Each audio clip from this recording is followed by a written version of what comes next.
रूपा आइकनोलॉजी।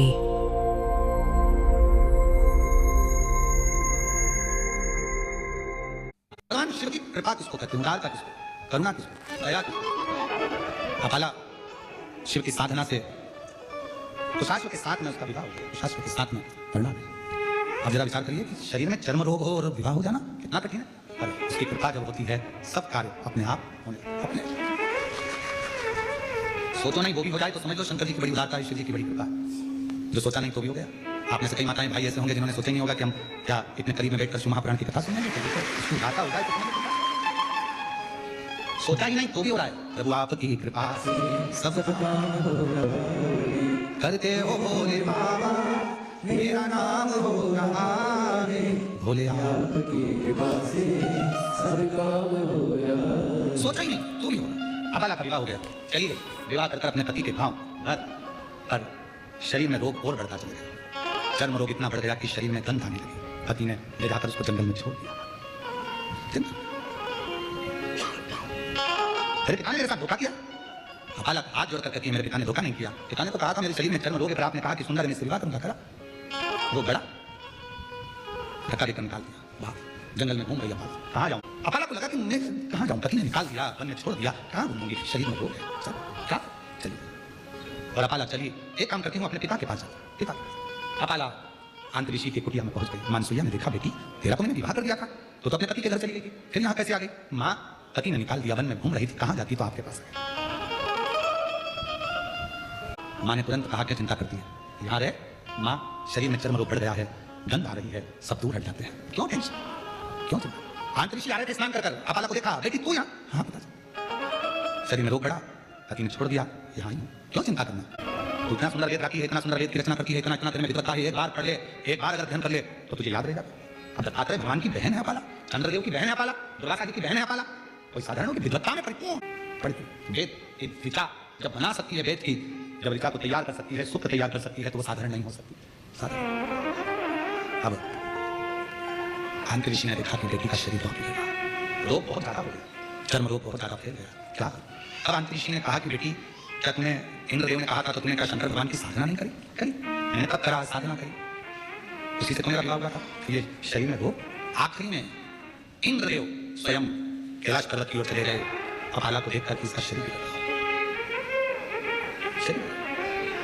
पूरी दुनिया की पहली स्त्री थी, पहली कन्या थी देवताओं में जो विद्या के प्रति इतनी जागरूक थी। इंद्रदेव पहुंचे देवादेव महादेव के पास में, शंकर भगवान मोम नंदी बैठे थे। नंदी शिव की ओर निहार रहे, शंकर जी बोले कुछ। इंद्रदेव ने जाकर अपाला से कहा, अपाला अगर तेरे शरीर में रोग है तो तू ये काम कर, कुछ मत कर, शिव जी को निहार। नंदी हमको प्रेरणा देता है, शंकर भगवान के मंदिर में जो नंदी की स्थापना होती है शिव मंदिर के बाहर, तो हमको प्रेरणा देता है कि इधर उधर ना झांकते हुए शंकर का दृष्टि लगा लो तो तुम्हारी सृष्टि बदल देगा। नंदी हमको प्रेरणा दे रहा है शंकर जी के मंदिर के बाहर बैठ करके कहीं ध्यान मत दो, शिव पर ध्यान। एक लोटा जल को मंदिर आके सब चढ़ाते हैं, शंकर जी को मालूम पड़ जाता है कि तुम्हारा ध्यान कहाँ, तुम्हारा ध्यान है। जिसका ध्यान था बाबा उसकी झोली खुशियों से भर देता है। तो कहीं शिव पर ध्यान केंद्रित करो, लोटा भरकर जल सब चढ़ाते थे, पति से तुम्हारा ध्यान कहाँ। शंकर जी समझते हैं तुम्हारे एक लोटे जल को, जिससे रोज रोज मिलते हो ना, उसका व्यवहार सामने आ जाता है। तुम रोज रोज एक लोटा जल चढ़ाते हो, शंकर जी अच्छे से जानते हैं लीला भाई कैसी है, मेरे प्रसाद कैसा है, क्या मांग रहा है, क्या चाहता है, उसको मालूम है। दिल को लगाओ, हृदय को लगाओ शिव जी से। अपाला इंद्रदेव ने कहा तुमने शिव की साधना करी, हाँ तब करा, हाँ मेरा विवाह, पर ये रोग ठीक नहीं। इंद्रदेव ने कहा शिव पर ध्यान केंद्रित कर। एक दिन अपाला बेटी थी, अब उसका मन कहीं नहीं लगता, क्योंकि दुनिया की दौलत अगर तुम्हारे पास में है और तुम्हारा शरीर अगर ठीक नहीं है तो वो दौलत किसी काम की। प्रथम सुख निरोगी, एक लोटा जल शिव जी के मंदिर में जाकर चढ़ाना प्रारंभ कर दो, तुम्हारी जिंदगी के 80% दुख शंकर जी काटना प्रारंभ। जाओ बिना संकोच, बिना सोच, लोग खाना दे, हंसे, व्यंग करे, करने अपन चलो अपने शंकर के धाम। कोई कहे गुरुजी मैं तो अच्छी हूँ, क्या करूंगी मंदिर जाकर, बात का समय किसने देखा, कोई मालूम है समय कैसा आ सकता है, कैसा समय आएगा ये किसको। जाओ शिव को जल चढ़ा। अपाला शिव की साधना करी, हाँ कब करी, हाँ अब शंकर जी को निहार रही थी, वहीं से कुम्भका जी निकल कर जा रहे थे। कुम्भका जी ने अपाला को देखा, रोज बैठी रहती है, शिव जी को देखती रहती है, इसको ना जाने किसने कह दिया कि नंदी जैसे बैठ जा शंकर को देखने को। कुम्भका जी ने कहा अपाला अभी तक तूने शिव जी की आराधना करी, साधना करी, तब करा, शंकर जी का पूजन किया क्या तुमने। शिव तब से ज्यादा पूजन से प्रसन्न होते, शिव साधना से ज्यादा पूजन से प्रसन्न होते। तो एक काम कर, शिव मंदिर तो रोज आती है, शंकर की आराधना करती है, शिव के ऊपर एक लोटा जल समर्पित करना प्रारंभ कर।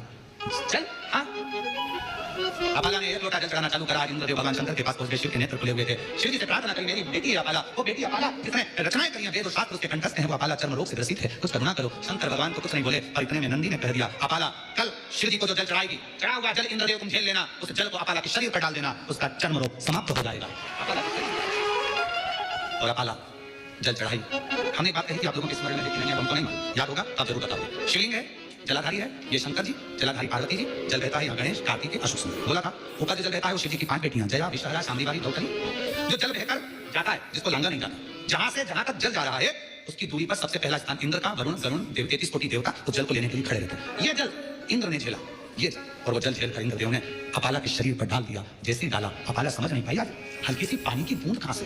कभी कभी एक थोड़ा सा अगर जिसकी शिव भक्ति प्रबल हो जाती है तो शिव जी को बहुत मानने लगता है, शंकर उसको प्रेरणा देते हैं। कभी कभी आप शंकर जी को जल चढ़ाई होती हो, मंदिर में कोई नहीं होता, तो भी हल्की सी पानी की बूंद तुम्हारे चेहरे पर शरीर पर आ जाती है, समझ में नहीं आता, कोई नहीं है, पानी का छींटा कहां से आया। तुमने दूसरे से पूछा, क्यों जलस्ती रही है क्या, कोई ने पानी डाला था क्या, कोई ने कूलर चालू करा क्या, कोई ने पंखा चलाया क्या, ये पानी का छींटा मेरे ऊपर कहां से आया। तुम्हें समझ नहीं आता, तुमने जो शिव जी को जल चढ़ाया है भक्ति से जो मांगा था, इंद्र ने बोले जाकर तुम्हारे ऊपर इसी चंकर पर तुम्हें दुख से मुक्त